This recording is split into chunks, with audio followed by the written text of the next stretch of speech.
Assalamualaikum warahmatullahi wabarakatuh. Di video kali ini, kita bakal ngebahas materi psikologi industri organisasi mengenai motivasi kerja.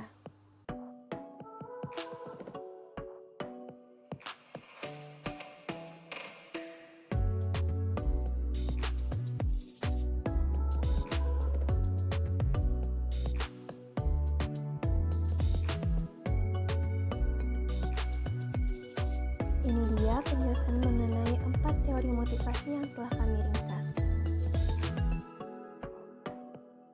Yang pertama, yaitu goal setting teori motivasi. Teori ini bertujuan untuk menekankan tujuan dari kinerja yang spesifik, menantang, dan komitmen pekerja sebagai penentu motivasi.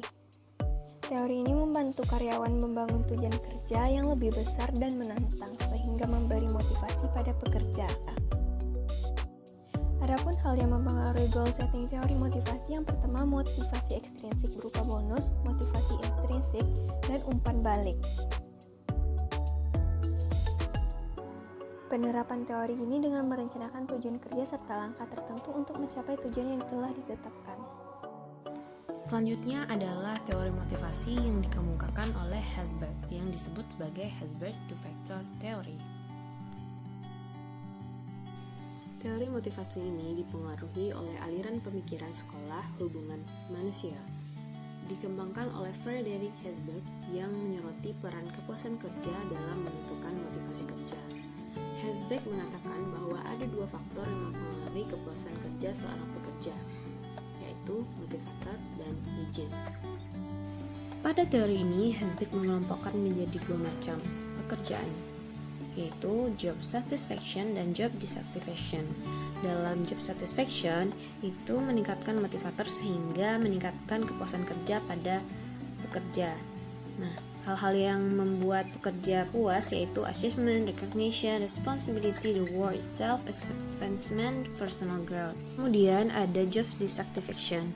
Job dissatisfaction merupakan hal-hal yang membuat seorang pekerja tidak puas akan pekerjaannya, dan hal ini disebabkan oleh beberapa faktor yang tidak diberikan kepada pekerja tersebut. Contohnya saja adalah gaji. Jika gaji tidak diberikan, maka akan menimbulkan ketidakpuasan terhadap karyawan. Hal inilah yang disebut dengan faktor hygiene. Sedangkan pada job satisfaction itu disebut dengan faktor motivator. Pada motivator, jika kondisi ini ada, maka akan meningkatkan kepuasan kerja terhadap karyawan. Teori hierarki kebutuhan Maslow terdiri dari kebutuhan fisik, kebutuhan akan rasa aman, kebutuhan sosial, kebutuhan akan penghargaan, dan aktualisasi diri. Yang pertama itu ada kebutuhan fisik, kebutuhan dasar manusia yang bersifat fisiologis. Misalnya kebutuhan udara, makan, minum, dan sebagainya. Yang kedua ada kebutuhan akan rasa aman, kebutuhan manusia yang berhubungan dengan jaminan kesehatan, stabilitas, perlindungan, struktur, keteraturan, bebas dari rasa takut, cemas, dan sebagainya.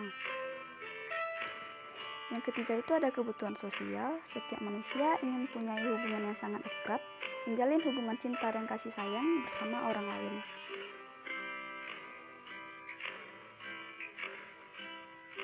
Yang keempat itu ada kebutuhan akan penghargaan.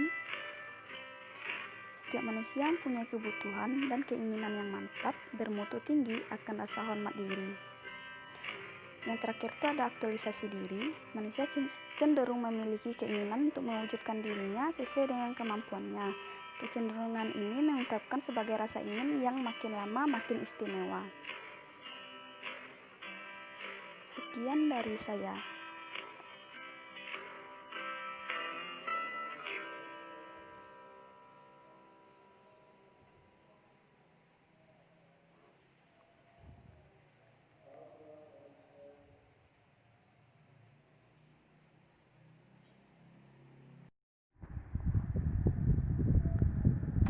Equity Theory atau teori keadilan dikemukakan oleh Jesse C. Adam tahun 1965. Teori keadilan.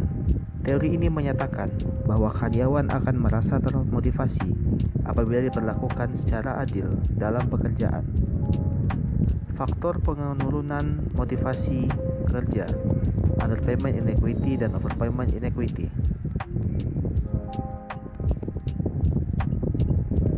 Underpayment inequity terjadi karena rendahnya upah dari seharusnya. Cara mengatasinya, menaikkan gaji agar sesuai dengan upah. Overpayment inequity terjadi akibat upah yang terlalu tinggi dari seharusnya. Cara mengatasi, menurunkan gaji agar sesuai dengan upah. Ekspektansi VIA Theory of Motivation menyatakan bahwa karyawan adalah orang yang rasional, membuat keputusan berdasarkan kebiasaan yang didasari dengan analisis tentang kemanfaat dari suatu pekerjaan. Dibentuk oleh 3 elemen, yaitu valensi, instrumental, dan juga ekspektansi.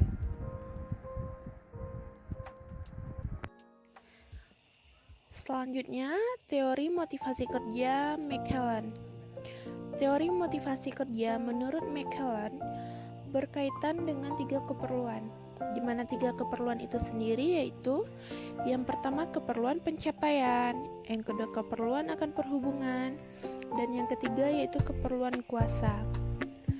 Keperluan akan pencapaian itu sendiri bertujuan untuk yang pertama mendorong agar bekerja lebih cemerlang, yang kedua yaitu timbulnya motivasi diri, dan yang ketiga akan adanya rasa menerima tanggung jawab. Kemudian keperluan yang kedua yaitu keperluan akan perhubungan. Keperluan akan perhubungan ini bertujuan untuk agar dapat disukai atau diterima oleh individu lain dalam bekerja.